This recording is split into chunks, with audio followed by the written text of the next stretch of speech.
Hello friends, मेरा नाम है गौरव चतुर्वेदी और आज मैं आप लोगों को बताऊंगा how can you prepare your company balance sheet. मतलब आप कैसे अपनी कंपनी की बैलेंस शीट को बना पाएं, बस कुछ नियम और कायदे जानकर। चलिए शुरू करते हैं। देखिए, कंपनी की बैलेंस शीट में हमारे 4 कॉलम्स होते हैं। पहला कॉलम पर्टिकुलर का होता है, दूसरा नोट नंबर का होता है जो कि बहुत ही ज़रूरी होता है। ये होता है, अगला होता है करंट ईयर का, उसके बाद होता है प्रीवियस ईयर का। प्रीवियस ईयर के कॉलम में हमें कुछ नहीं लिखना होता, इसका यूज़ बस फॉर्मेट के बनाने में ही यूज़ होता है। ओके, उसके बाद आते हैं, देखिए फॉर्मेट कैसे शुरू करना है और सवाल कैसे करना है मैं आप लोगों को ये बताता हूँ। सबसे पहले हमें सबसे ऊपर लिखना होता है कंपनी का नाम। जैसे मैं मान लीजिए कोई कंपनी है XYZ प्राइवेट लिमिटेड। ओके, उसके नीचे एज एट या एज ऑन 31 मार्च 2000 जो भी हो, या 31 दिसंबर, वो फाइनेंशियल ईयर के मुताबिक हो सकता है या कैलेंडर ईयर के हिसाब से हो सकता है। चलिए सबसे पहले हम देखते हैं क्या क्या चीज़ें और कैसे कैसे कैसे सवालों को करना है हमें। चलिए देखते हैं। सबसे पहला हमारा हेडिंग होती है equity and liabilities. Equity and liabilities, समता एवं दायित्व। ठीक है, इक्विटी एंड लाइबिलिटीज में सबसे पहला हमारी हेडिंग होती है share holders fund. Okay, share holders fund, उसमें मैक्सिमम चीजें देखिए। शेयर कैपिटल लिखा है, तो शेयर कैपिटल में आपके क्वेश्चन में दिया होगा अंश पूंजी। अंश पूंजी, ओके, अंश पूंजी के में लेस करेंगे हम लोग क्या, कॉल इन एरर। मान लीजिए हमारी 1 लाख रुपए की अंश पूंजी है, उसमें 1000 रुपए कॉल इन एरर है, तो 1000 लेस कर देंगे 1 लाख में से, तो 99,000 हमारी हो जाएंगी अंश पूंजी। और उसे कहाँ डालेंगे हम लोग, शेयर कैपिटल में, वो भी करंट ईयर के कॉलम में डालेंगे। ओके, चलिए देखते हैं अगला, reserve and surplus. Reserve and surplus हमारे कंपनी में, मतलब हमारी जो ओल्ड बैलेंस शीट और हमारे जो आंकड़े दिए होंगे और एडजस्टमेंट, उसमें रिजर्व एंड सरप्लस के बारे में सब दिया होगा। सरप्लस रिजर्व में निकालना रहता है और सरप्लस हमारे प्रॉफिट में से लेस करके होता है। जितने हमारे साल भर के एक्सपेंसेस हमने पे किए हैं उनको लेस करेंगे तो जो भी बचेगा वो सरप्लस होगा हमारा, उसको भी यहाँ डालेंगे। मैं उनका कैलकुलेशन भी आपको बताऊंगा अभी तो मैं फॉर्मेट में समझा रहा हूँ आपकी क्या काम की चीजें और क्या नहीं है। देखिए, money received against share warrant. Money received against share warrant, money received against share warrant हमें पूरे क्वेश्चन में कहीं नहीं दिखता, तो इसका यूज है ही नहीं, बिल्कुल भी नहीं है। कहीं आपको पूरे क्वेश्चन में money received against share warrant नहीं मिलेगा। अगले आते हैं, share application money pending allotment. देखिए ये भी हमें नहीं मिलेगा। ओके, पूरे यूपी बोर्ड के स्टूडेंट्स को तो बिल्कुल कतई कहीं भी मिल नहीं सकता है ये एक भी। ओके, उसके नीचे आते हैं नॉन करंट लाइबिलिटीज। देखिए नॉन करंट लाइबिलिटीज में क्या होता है हमारे, पहला लॉन्ग टर्म बोरोइंग्स। अब लॉन्ग टर्म बोरोइंग्स मतलब जो हमने लोन लिए हों या जो हमारे ऐसे दायित्व हों जो 1 साल से ज्यादा के हों, 1 साल से लंबे टर्म के बोरोइंग्स हो, यानी लाइबिलिटी यानी दायित्व हो, वो हमारे इसमें आएंगे। और इसमें भी अभी मैं अगले बताऊंगा क्या क्या चीजें आएंगी। बहुत कुछ मुश्किल नहीं है, आपकी क्लासेस में स्कूल्स में बहुत ही लंबा चौड़ा मुश्किल बताया जाता है, बहुत ही डिफिकल्ट होता है, बहुत ही ऐसा वैसा कुछ नहीं, बहुत ईजी होता है। देखिए डिफर्ड टैक्स लायबिलिटी आपको नहीं मिलेगा, डिफर्ड टैक्स लायबिलिटी आपको नहीं मिलेगा। अदर लॉन्ग टर्म लायबिलिटीज में कुछ चीजें होंगी, जैसे बिल पेबल होगा, बिल पेबल और कुछ ऐसे ही होंगे, ये छोटी छोटी चीजें। लॉन्ग टर्म प्रोविजन आपको नहीं मिलेगा। अदर लॉन्ग टर्म लायबिलिटीज बहुत ही कम मिलता है। ठीक है, करंट लायबिलिटीज, देखिए मैंने इतने लंबे फॉर्मेट, ये सिर्फ लायबिलिटीज साइड का है, उसमें देखिए क्या क्या चीजें हमारे लिए यूजलेस हैं। Money received against share warrant, share application money pending allotment, long term borrowings हमें मिलती है, deferred tax liability, long term provision, ये दोनों चीजें भी नहीं मिलती। देखिए आधे से ज्यादा फॉर्मेट हमारा गलत दिया, मतलब उन चीजें होती ही नहीं हमारे क्वेश्चन में, फिर भी हमें याद करनी पड़ती है। ओके, अब मैं आपको आगे बताता हूँ। करंट लायबिलिटीज में short term liability. Short term liability मतलब हमारे क्रेडिटर्स जो होते हैं, बिल पेबल्स जो होते हैं, या जो साल भर के अंदर जो होते हैं, जिन्हें हमें साल भर के अंदर पे करना होता है,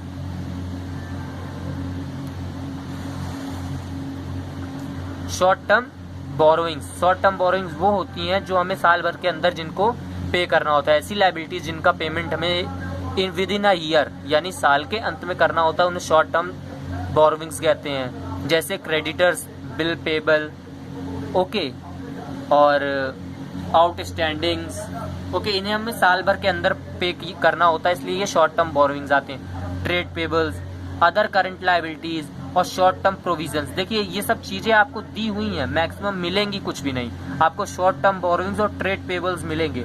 और मैं कैसे करना है बस इन सबको आप जान लोगे ना, बस ये वीडियो अंत तक देखिए, आप बिल्कुल समझ जाओगे कैसे इसका पेमेंट आपको कैसे मतलब इनकी पोस्टिंग और इनका कैलकुलेशन कैसे करना है, बिल्कुल आसानी से। ओके, चलिए अब आगे बढ़ते हैं हम।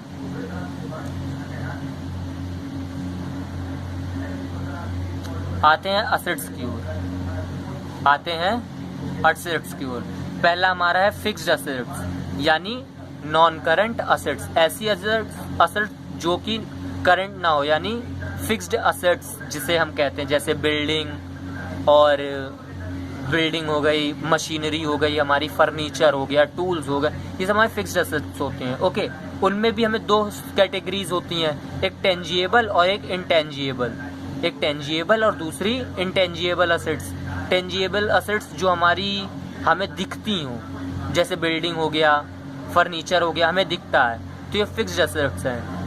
टेंजिएबल असेट्स वो जो हम लोग देख ना पाते हो, जैसे गुडविल हो गया, पेटेंट हो गया और कुछ और भी ऐसे, ठीक है। कैपिटल वर्क इन प्रोग्रेस हमें मिलेगा नहीं पूरे क्वेश्चन में, वैसे आपको समझना हो तो मैं बता दूं, ऐसी जैसे आपने कोई बिल्डिंग बन रही है, आपकी अंडर कंस्ट्रक्शन है, तो वो हमारी कैपिटल इन प्रोग्रेस होगी, कैपिटल वर्क इन प्रोग्रेस होगी। Intangible assets under development. Intangible assets ऐसी असेट्स जो हमारी, जैसे मैंने बताया उदाहरण दिया था बिल्डिंग का, वो अंडर कंस्ट्रक्शन में होगी, तो वो वैसे इनटेंजिबल असेट्स जो हम लोग खरीदारी के लिए, जैसे कोई पेटेंट है हमारा चल रहा है, एक्सपायर्ड हो गया, वो पेटेंट तो हमारा ही है लेकिन हमें रिन्यू कराना है, तो इनटेंजिबल असेट्स अंडर डेवलपमेंट हो गया। ओके, ये भी हमें नहीं मिलेगा, हमारे यूपी बोर्ड के क्वेश्चन के सिलेबस में हमारे नहीं है। ओके, अब ये देखिए नॉन करंट इन्वेस्टमेंट। ऐसी इन्वेस्टमेंट जो साल भर के अंदर ना हो, साल भर की ना हो, यानी इस एक साल से ज़्यादा की हमने जो इन्वेस्टमेंट की होगी वो नॉन करंट इन्वेस्टमेंट होगी। देखिए, ओके, अब आते हैं डिफर्ड टैक्स असेट्स। ये भी हमें नहीं मिलेगा, डिफर्ड टैक्स असेट्स नहीं मिलेगा हमें। Long term loans and advances, ये भी हमें नहीं मिलेगा पूरे क्वेश्चन में। Other non current assets, other non current assets में मैंने लगभग सभी असेट्स आपको बता दिए हैं, नॉन करंट यानी फिक्स्ड असेट्स, तो उन्हीं सब में आ जाएगा ये सब। ये एक हेडिंग एक्स्ट्रा इसलिए दी हुई है, जैसे कुछ ऐसे असेट्स हमारी हैं जो मैंने अचानक में इस विद इन अ ईयर खरीद ली है, न्यू असेट्स जिसे हम लोग कहें फिक्स्ड के रूप में, वो हो गई। ओके, अब आते हैं current assets. Okay, current assets में क्या करना है हमें, देखिए करंट इन्वेस्टमेंट। करंट इन्वेस्टमेंट मतलब कि साल भर में हमने जो साल भर के अंदर जिनका हमें प्रॉफिट मिलेगा वो करंट असेट्स हो जाएंगी हमारी। ओके, उसके बाद इन्वेंट्रीज, हमारी जो स्टॉक्स होंगे, मतलब हमारा रहतिया। ओके, ट्रेड रिसीवेबल यानी बिल रिसीवेबल हमारा हो गया। Okay, cash and cash equipments, equivalents मतलब कैश हमारी नगद और कैश के सम्मुख, संक्षेप में जैसे हमारे डेटर्स हो गए, जैसे हमारे डेटर्स हो गए, वो भी कैश और कैश के इक्विवेलेंट होते हैं। ओके, अब आते हैं इधर short term loans and advance. Short term loans and advance हमारी असेट्स वो हो गई, जैसे कि मैंने किसी काम को करने के लिए एडवांस में पेमेंट कर दी, जिसे हम लोग प्रीपेड एक्सपेंसेस जिसे कहते हैं, वो हो गई हमारी short term loans and advances.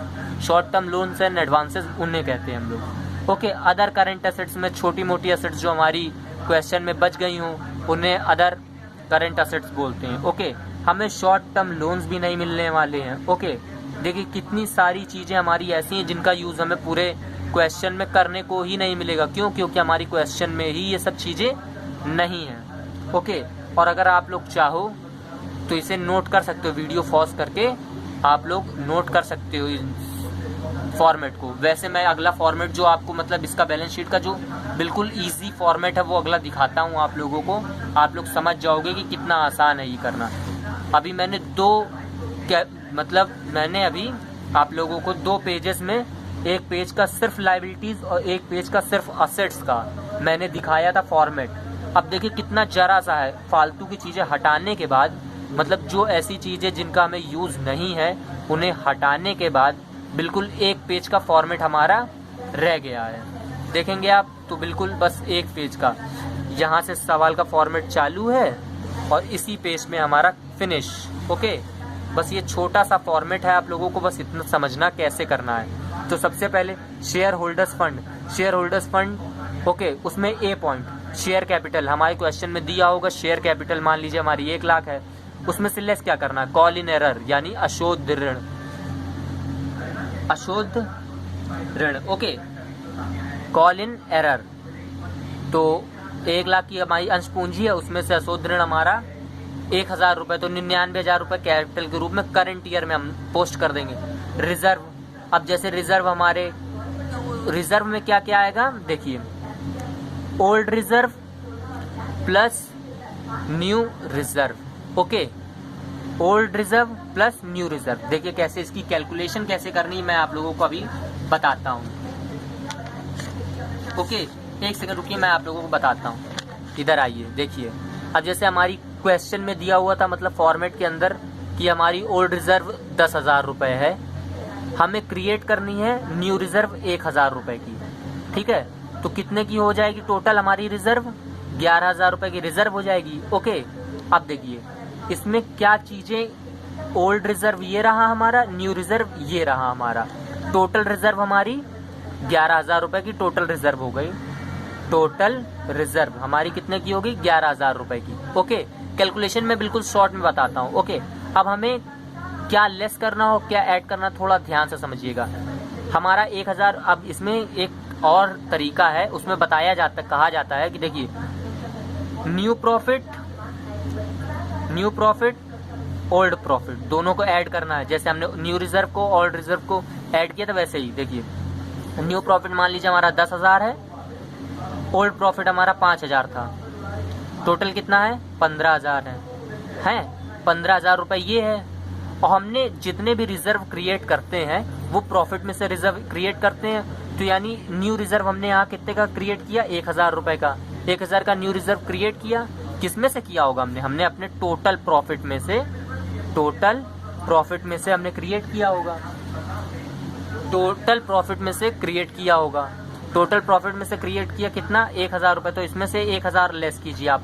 Total profit में से 1,000 लेस करेंगे, क्यों, क्योंकि लेस करेंगे क्योंकि हमने, क्योंकि 1,000 रुपये प्रॉफिट में से 1,000 रुपये हमने न्यू रिजर्व के रूप में निकाल दिए, तो कितना बचा 14,000। 14,000 ये 14,000 जो हमारा आया है वो हमारा सरप्लस है, ये हमारा सरप्लस है। और हमारा कॉलम क्या है, रिजर्व एंड सरप्लस। तो हमारी सरप्लस की अमाउंट कितनी है 14,000 और रिजर्व की अमाउंट कितनी है 11,000, दोनों को ऐड करना पड़ेगा हमें। ओके, 25,000 रुपीज हमारी, ये 25,000 जो अमाउंट रहेगी वो कहाँ जाएगी, हमारे reserve and surplus, reserve and surplus के कॉलम में जाएगी हमारे। 25,000 यहाँ डालेंगे हम लोग, 25,000 ओके, कहाँ डालेंगे, रिजर्व एंड सरप्लस के कॉलम में। थोड़ी देर, ठीक है, ओके, रिजर्व एंड सरप्लस के कॉलम में हम लोग डालेंगे 25,000 रुपीज। ओके, आप लोग समझ चुके होंगे क्या करना है। पहले old reserve plus new reserve दोनों को ऐड करेंगे और फिर टोटल प्रॉफिट यानी ओल्ड प्रॉफिट और न्यू प्रॉफिट में से, उसके बाद आते हैं हमारे नॉन करंट लायबिलिटीज में। नॉन करंट लायबिलिटीज हमारी अगली हेडिंग होगी, सेकंड नंबर हेडिंग। देखिए लॉन्ग टर्म, जो मैंने आपको बताया था पीछे क्या क्या कॉलम्स काट दिए मैंने जिनका यूज हमारे बैलेंस शीट में नहीं है, उसके बाद का ये फॉर्मेट है। जो हमारे काम की चीजें हैं बस उन्हें ही हमें समझना है, क्योंकि हमें बोर्ड का एग्जाम देना है, पीएचडी का नहीं। इसलिए देखते हैं non current liabilities. Non current liabilities में बस हमें एक ही चीज मिलेगी, लॉन्ग टर्म बोरोविंग्स, जो कि डिबेंचर के रूप में होगी। डिबेंचर के सामने हमें पहचानने का तरीका क्या है, उसके सामने लिखा होगा ऋण पत्र और कुछ परसेंटेज, मान लीजिए 5%, 6% परसेंटेज दी होगी है। बस लॉन्ग टर्म बोरोविंग्स में हमारे को बस क्या मिलेगी, डिबेंचर्स मिलेगी। ओके, डिबेंचर मिलेगा, ऋण पत्र जिसे कहते हैं, उसकी अमाउंट सीधा सीधा लॉन्ग टर्म बोरोविंग्स में आपको फिल कर देनी है। उसके बाद करंट लायबिलिटीज। करंट लायबिलिटीज में हमें क्या क्या देखना है, short term borrowings. Short term borrowings वो होती हैं जिनका हमें पेमेंट साल भर के अंदर करना होता है, विद इन अ ईयर, जैसे हमारे बिल पेबल्स, हमारे क्रेडिटर्स। ओके, बिल पेबल्स और क्रेडिटर्स ऐसे पेमेंट जिनका हमें विद इन अ ईयर करना होता है, शॉर्ट टर्म बोरोइंग्स होती हैं। ऐसे ऋण जिनको हमें साल भर के अंदर चुकाना रहता है, वो हमारे एग्रीमेंट के अंदर भी होता है। तो वो ट्रेड पेबल्स हम जानते हैं, क्रेडिटर्स और बिल पेबल होते ही हैं। तो आपको क्या करना है, कैसे, आपको कुछ नहीं करना, आपको नंबर 3 डालना है, करंट लायबिलिटीज डाल के हमारे क्रेडिटर्स, बिल पेबल्स और जितने भी हमारे लायबिलिटीज हैं छोटी मोटी जो भी हैं, फलाने किसी भी व्यक्ति को देना हो या किसी को डायरेक्ट पेमेंट करनी हो, उन सबको ऐड करेंगे शॉर्ट टर्म बोरोविंग्स के रूप में या ट्रेड पेबल्स के रूप में करके अमाउंट उनकी सीधा कॉलम के अंदर दिखानी है हमें। ओके, अब हमारे असेट्स में आते, देखिए लायबिलिटीज हमारी खत्म हो चुकी है। इतना जरा सा सवाल था, हमें 2 पन्ने का फॉर्मेट बनाना पड़ता था और कुछ करना भी नहीं उसमें, इतना जरा सा सवाल रहता है। लेकिन हमारे बुक्स में इतना लंबा मटेरियल दे के रखा है हम लोगों को कि हमें क्या करना है, याद करना ही पड़ता है। लेकिन ज़रूरत हमें कितने की है, बस 1 पेज की है। ओके, तो हम लोगों को जितना ज़रूरत है बस हम लोग उतना ही पढ़ेंगे।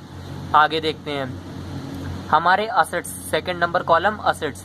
सेकंड नंबर कॉलम असेट्स में पहला होगा फिक्स्ड असेट्स। फिक्स्ड असेट्स में नंबर फर्स्ट डालेंगे टेंजिएबल असेट्स। अब देखिए हमने डाला टेंजिएबल असेट्स, और टेंजिएबल असेट्स डाल के जितने हमारे फर्नीचर हैं, बिल्डिंग है, मशीनरी है, कार, मोटर कार, जो भी है व्हीकल्स हैं हमारी, उन सब में डिप्रिसिएशन लेस कर करके अमाउंट एक साथ जोड़ देंगे।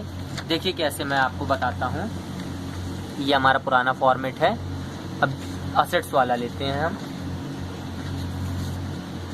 देखिए क्या है, अब जैसे हमारी असेट्स हैं टेंजिएबल असेट्स, ठीक है, तो उसमें मान लीजिए बिल्डिंग है हमारी, बिल्डिंग 1000 रुपये की है मान लेते हैं, उसमें से हमारी डेप्रिसिएशन 100 रुपीज़ की है, तो इसमें लेस करेंगे कितना आएगा, 900 हो गया। ओके, ये हमारी बिल्डिंग की अमाउंट हो गई। और जैसे मान लेते हैं हमारा मशीन हो गया, मशीन 500 की है, 500 में से 100 900 ये हो गया हमारा। मान लीजिए हमारे ये 50 रुपीज़ के डिप्रिसिएशन हो गई 500 की मशीनरी पे, इसको लिखेंगे 50, 500 में से 50 लेस करेंगे तो 450 आएगा। मशीनरी और बिल्डिंग को ऐड करेंगे तो 1350, जो कि अमाउंट हमारी कहाँ पे आएगी, हमारी आएगी टेंजिएबल असेट्स में डाल दी जाएगी अमाउंट। ओके, उसके बाद देखिए इंटेंजिएबल असेट्स में ना कोई डिप्रिसिएशन करनी है ना कुछ, तो हमें क्या करना है, सीधा सीधा गुडविल की अमाउंट जो होती है, पेटेंट की अमाउंट जो होती है, जो अदृश्य संपत्तियां हमारी होती हैं यानी इंटेंजिएबल असेट्स, उनको सबको सीधा ऐड कर लेंगे। मान लीजिए 1000 रुपये की गुडविल है, 1000 रुपये का पेटेंट है, 2000 ऐड करेंगे और 1000 दोनों ऐड करेंगे यानी 2000, और सीधा सीधा 2000 रुपये अमाउंट इस कॉलम में, करंट ईयर के कॉलम में डाल देंगे। उसके बाद क्या करना है, देखिए हमारे पास करंट असेट्स में cash, bank receivable, bill receivable और जो भी हमारी अदर सोर्सेस यानी डेटर्स, ऐसे हमारे असेट्स होंगे, इनकम्स हमारी जो होंगी वो सारी एक साथ ऐड करेंगे, उसको इस कॉलम में डाल देंगे।